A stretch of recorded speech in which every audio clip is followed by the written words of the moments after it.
본문의 말씀 중심으로 하나님이 예비하신 한 몸, 구약의 그림자에서 신약의 실체로라는 주제로 우리가 함께 은혜의 말씀을 나누도록 하겠습니다.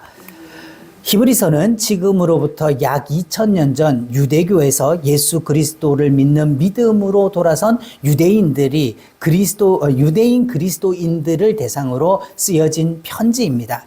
당시 이들이 처한 상황을 보면요, 눈에 보이는 유혹들이 너무나도 많았다는 것이죠.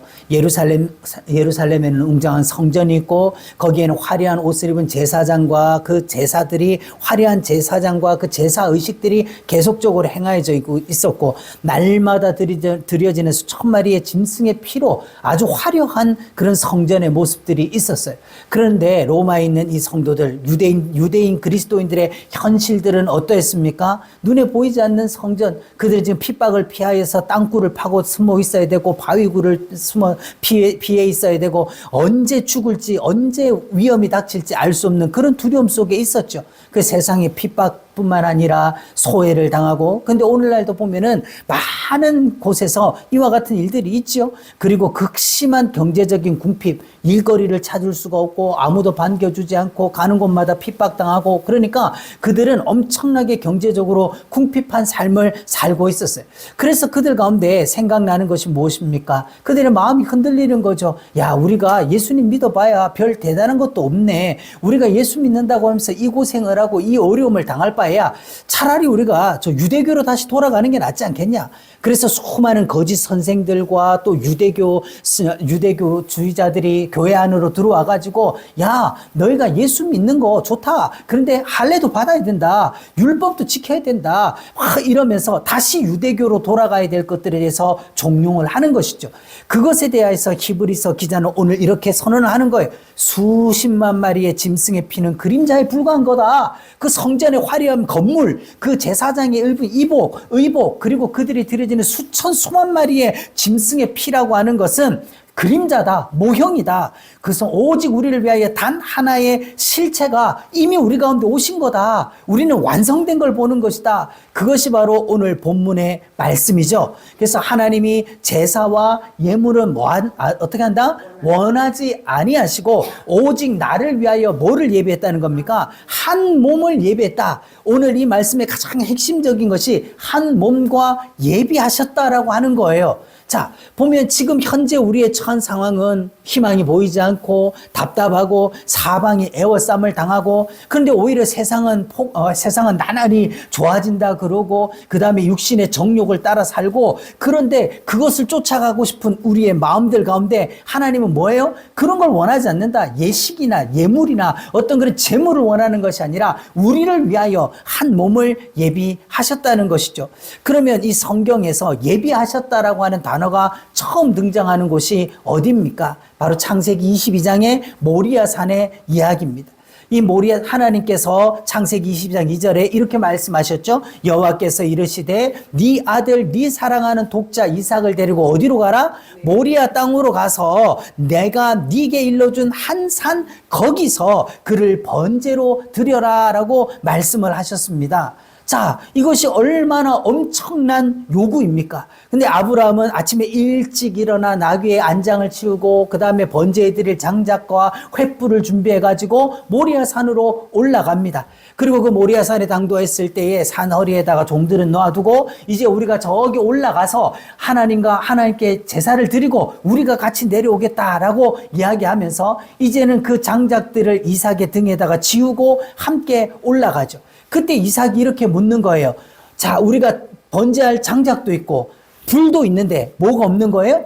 번제할 어린 양은 어디에 있나이까? 번제할 어린 양 어디 있나이까? 그러니까 아브라함은요, 번제할 어린 양은 하나님이 자기를 위하여 친히 준비하시리라. 이걸 우리가 창세기 3장 15절의 구절로 보면 뭐죠? 내가 하리라. 내가 여자의 후손을 보내겠다 하신 것 같이 번제할 어린 양도 누가 누구를 위하여서요? 자기를 위하여, 하나님이 자기를 위하여 친히 준비해 놓으셨을 것이다 라고 하면서 모리아산으로 올라가죠. 이것은 단순하게 지금 이삭과 아브라함의 대화가 아니라는 거예요. 온 인류를 구원하시기 위한 독생자 예수 그리스도와 성부 하나님과의 구속사적인 대화라는 것입니다. 독자 이삭이 상징하는 게 뭐냐? 그리고 그 독자를 바쳐야 하는 아브라함의 마음이 뭐냐? 그걸 우리가 읽어야 된다는 것이죠. 바로 그 아브라함의 마음은 뭡니까? 독생자 예수 그리스도를 내어주셔야 하는 그 마음. 그래서 그 어린 양이 어디 있나이까? 바로 네가 그렇다라고 하는 걸 보여주시고자 하는 것이죠. 그래서 이 말이 선포된 지 수천 년이 지난 지금 오늘 우리는 이 말씀이 얼마나 위대한 말씀인지 알 수 있는 거죠.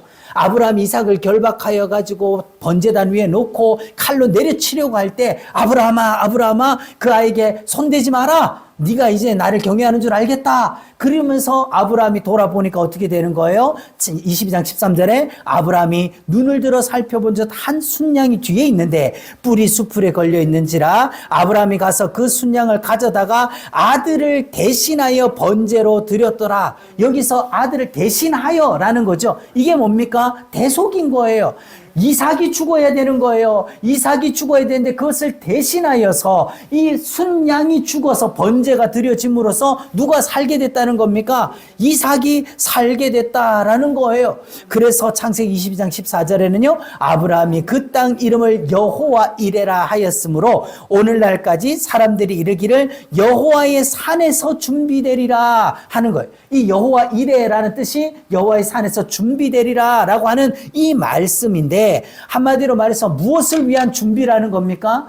이삭을 대신하여 드려질 이 번제물, 순양, 그것은 바로 장차 우리 죄를 위하여서 오실 이삭을 대신하여 드려질 이 순양은 장차 우리를 대신하여 십자가에 드려질 하나님의 독생자를 가리키는 분명한 예표로 주어진 거라는 거죠. 이 순양이 죽음으로 말미암아 결박당하여 죽을 수밖에 없었던 이삭이 그 결박에서 풀어지고 다시 아버지께로 돌아올 수 있었던 것과도 같이 오늘날 예수 그리스도께서 우리를 위하여 십자가에 죽으심을 당하심으로 말미암아 우리가 어디로 돌아갈 수 있게 된 거예요? 하나님 아버지 품으로 돌아갈 수가 있게 된다라고 하는 확실한 예표인 거죠. 두 번째 그림자는요, 다윗에게 하나님께서 깨닫게 해주신 비밀이 있다는 거예요. 시편 40편 6절을 보면 주께서 내 귀를 통하여 내게 들려주시기를 제사와 예물을 기뻐하지 아니하시며 번제와 속죄제를 요구하지 아니하신다. 자, 이때는 언제입니까? 솔로몬 성전이 있던 때, 번제가 드려지는 때 솔로몬 당시만 하더라도 수만, 수천, 수십만 마리의 소와 양이 번제로 드려지던 그런 시대가 아닙니까? 그런데 다윗은 그걸 깨달았다는 거예요. 이렇게 많은 양이 죽고 이렇게 많은 소가 죽고 이렇게 엄청난 염소가 드려질지라도 그것은 뭐다? 그건 온전한 구원이 된다 안 된다? 안 된다는 거죠. 그걸 요구하는 것이 아니라는 거예요. 이거를 히브리서 10장 5절 오늘 본문에서는 이 말씀을 그대로 가져와서 자, 그럼 번제와 속죄제를 요구하지 않는다.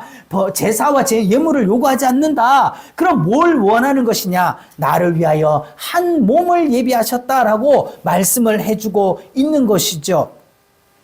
그리고 또한 시편 40장 7절에서는요. 그때에 내가 말하기를 내가 왔나이다. 나를 가리켜 기록한 것이 두루마리 책에 있나이다 라고 선언을 합니다. 그러니까 다윗은 이걸 깨달았다는 거예요. 이건 그림자구나. 이건 모형이구나. 정말 우리를 위하여 하나님께서 하실 일이 있구나. 그래서 사도행전 2장 30절에 그는 선지자라. 다윗은 선지자적 사명을 가지고 이것을 얘기를 한다는 것이죠. 그 어떻게 이루어집니까? 히브리서 10장 7절에 똑같은 이 구절. 시편 40편 7절을 그대로 인용을 해서 두루마리 책에 나를 가리켜 기록된 것 같이 하나님의 뜻을 행하러 왔다는 거예요. 이거 누가 하시는 거예요?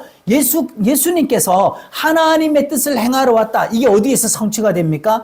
요한복음 12장 27절에 예수님께서 이제 십자가를 앞두고 겟세마네에서 마지막 처절한 그 기도를 드리실 때에 나의 원대로 마옵시고 이 잔을 치워주옵소서. 그러나 내가 이를 위하여 이때에 왔나이다. 자, 이게 어디 기록된 거라고요? 네, 두루마리 책에 성경의 구약의 예표와 모형으로 기록되었던 그거를 어떻게 해요? 이루려고 내가 그것을 이때가 언제입니까? 십자가를 통하여서 내가 이루기 위하여서 지금 여기 있으니까 나는 죽어야 됩니다. 내가 십자가를 지겠습니다. 라고 하는 걸로 이루어지게 되는 것이죠.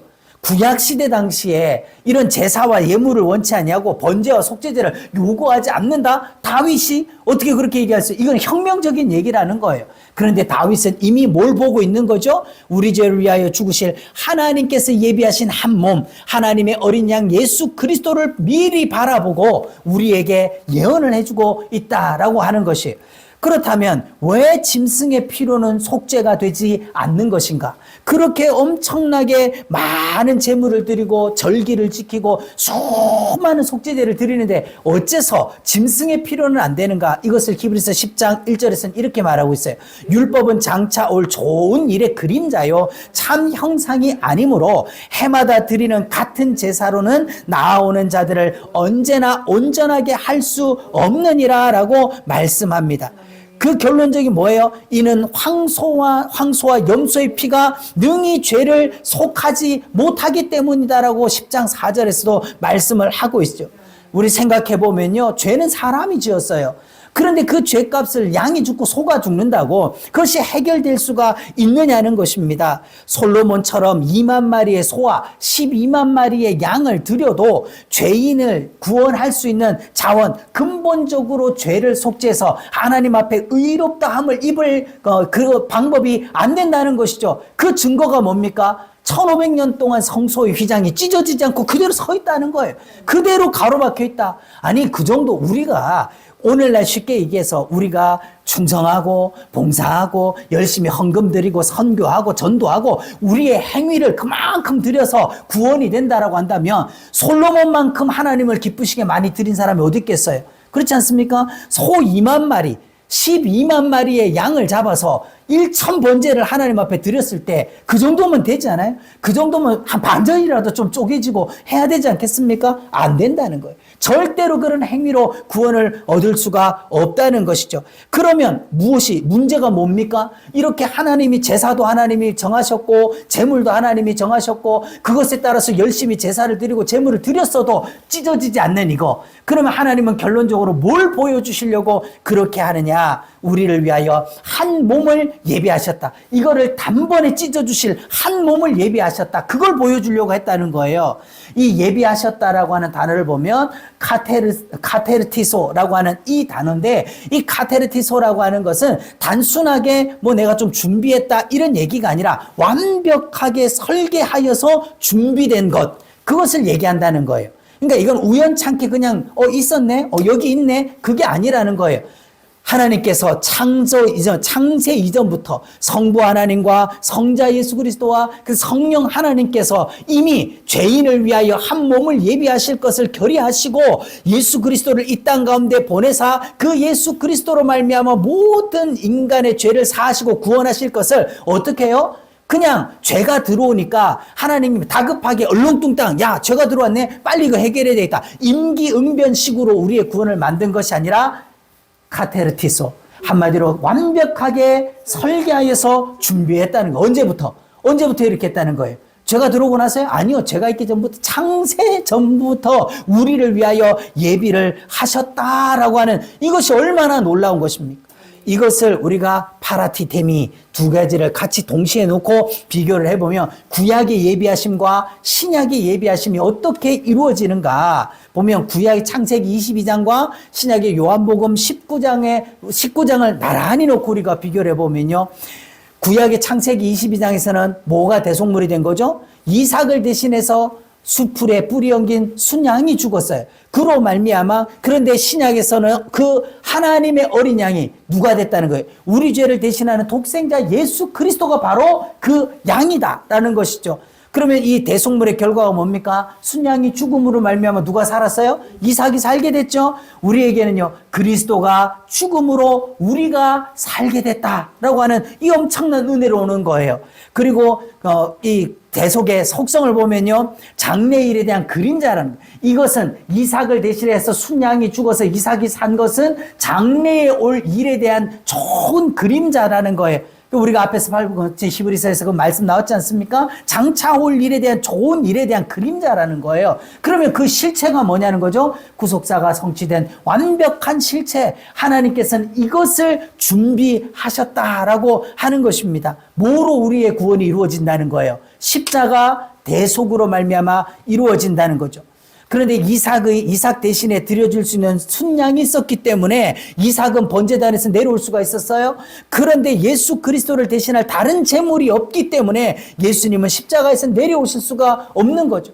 예수님이 십자가에 달리셨을 때 수많은 군중들이 모여서 조롱하고 그 다음에 예수님을 저주하면서 야 너는 메시아가 아니냐, 네가 하나님의 아들이라면서 십자가에서부터 내려와 봐라, 그러면 우리가 네가 하나님으로부터 온 자인 것을 믿어주겠다라고 얘기를 하죠. 그때 예수님께서 내가 내려오면 어떻게 되는 거예요? 우리의 구원은 없는 거죠. 우리에겐 오직 심판만 있는 거예요. 이삭은 예표와 모형과 그림자로 주어져서 이삭 대신에 죽어줄 양이 있었지만 우리 죄를 대신하여 죽어줄 양은 예수님 말고는 없어요. 예수님을 대신하여 죽어줄 양도 없어요. 그래서 예수님은 십자가에서 달려 죽으시면서 다 이루었다. 이거 뭘 다 이루었다는 거예요? 하나님께서 우리의 구원을 위하여 완벽하게 계획하시고 설계하신 그 구원의 역사가 다 이루어졌다. 그리고 그 영혼이 아버지께로 떠나시는 순간에 1500년 동안 굳게 닫혀있던 성전의 휘장이 비로소 위에서부터 아래로 쫙 찢어져서 둘로 나뉘어져 버렸다는 거예요. 네. 우리가 지난주에도 말씀드린 것 같이 이 휘장이라는 건 단순한 커튼 정도가 아니라는 거죠. 높이가 18m, 그 다음에 폭이 사는 어른의 한 뼘 정도 되는 이 손바닥만한 넓이가 되는 제사장 300명이 달라붙어야만 그것을 걸고 뛰고 세탁을 할 수 있을 만큼 어마어마한 것을 사람의 손으로는 칼로든 뭐로든 찢을 수가 없는 건데 예수님이 다 이루었다 하실 때 찢어졌다? 뭘 다 이루었다는 거예요? 1500년 동안 막혀있던 하나님과 우리 사이의 죄의 담이 예수 그리스도로 말미암아 다 헐어져 버렸다. 그래서 히브리서 10장 19절에서 20절은 이렇게 증언하고 있죠. 그러므로 형제들아 우리가 예수의 피를 힘입어 성소에 들어갈 담력을 얻었나니 그 길은 우리를 위하여 휘장 가운데로 열어놓으신 새로운 살 길이요 휘장은 곧 그의 육체니라. 여기에서 우리가 중요한 게 뭡니까? 자, 구약의 제사는 예표였어요? 모형이었어요? 그림자였습니다. 그때 구약에서도요, 제사장이 성소로 들어가기 위해서, 지성소로 들어가기 위해서는 반드시 뭐를 가지고 들어가야 됩니까?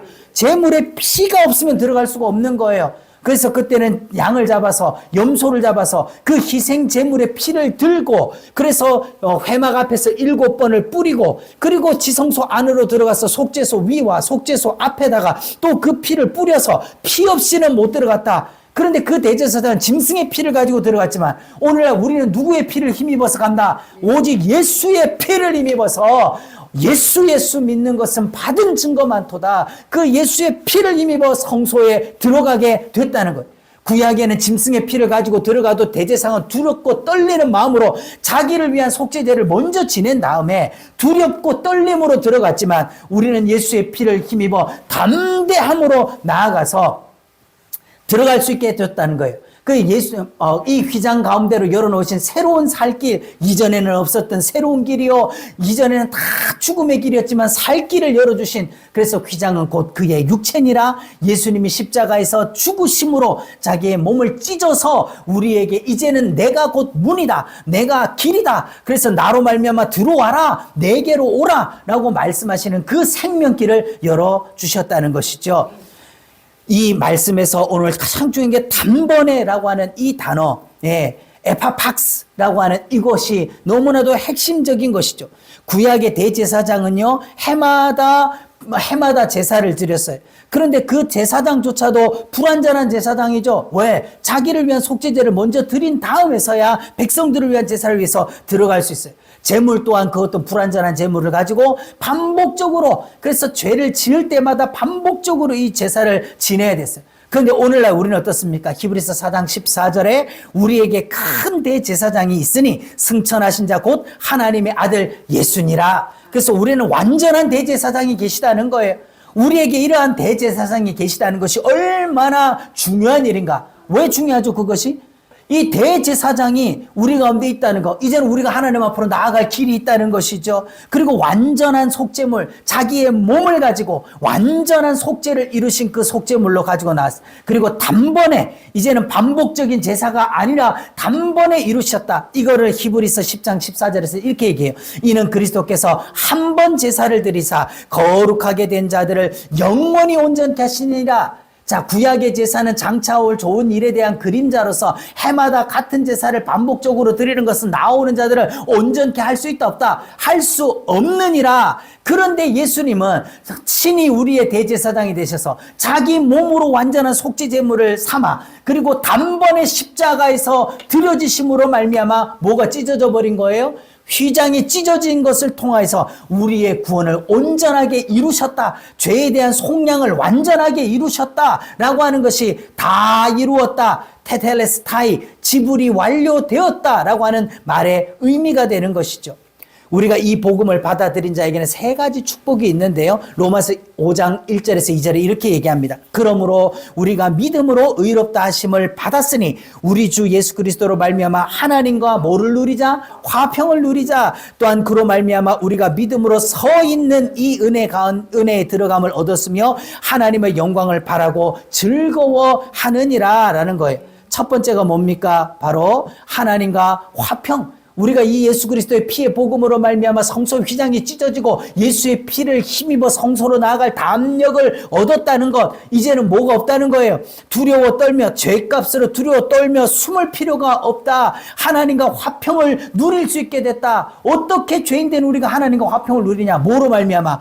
예수님의 그 피로 말미암아. 그뿐만 아니라 우리가 그 예수 그리스도로 말미암아 예비하신 은혜 안으로 들어갈 수 있다는 거예요. 보좌 앞으로 담대히 나아갈 수 있게 해주셨다는 것이죠.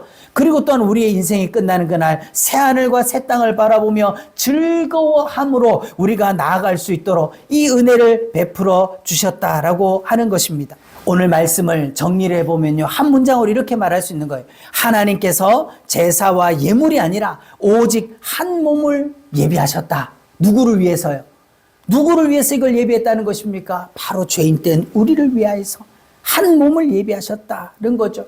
그것을 알려주기 위해서 구약에서는요, 이삭을 대신한 순양으로 다윗의 길을 통하여서 깨닫게 하신 비밀로 구약의 모든 제사 제도를 통하여서 예표로, 모형으로, 그림자로 우리 가운데 약속하신 거예요. 그 약속하신 것이 누구로 말미암아 이루어지는 것입니까? 수천 년 구속사를 통해서 준비하시고 마침내 독생자의 몸을 십자가에 내어주심으로 말미암아 우리의 죄를 대속하시는, 우리의 죄를 해결하시는 그 구속 사역의 역사를 완성하고 계신다라고 하는 것이죠. 구약의 예비하심과 신약의 예비되심. 자, 구약에 예비된 그 모든 것은 예표요, 모형이요, 그림자로 우리 가운데 주어졌지만 신약에 나타나신 그 예비하심은 나를 위하여 한 몸을 예비하셨다. 자기의 몸을 하나님의 독생자 예수 그리스도께서 십자가를 지심으로 말미암아 우리의 죄가 단번에 완전하게 해결되었다라고 하는 것을 보여주셨다는 것이죠. 오늘날 우리는 이 십자가 복음, 이 피 묻은 예수님의 피를 의지할 때만 넘어질 때가 아니라 뻘떡 일어나서 서 있는 믿음이 될 수 있다는 것이죠. 이 복음 안에 서 있는가? 이 복음을 붙들고 있는가? 이 예수 피가 우리 가운데서 용서숨 치고 있는가? 날마다 상기하고 그 복음, 십자가 복음 붙들고 날마다 승리하는 저와 여러분 되기를 예수님의 이름으로 축복합니다. 기도하겠습니다.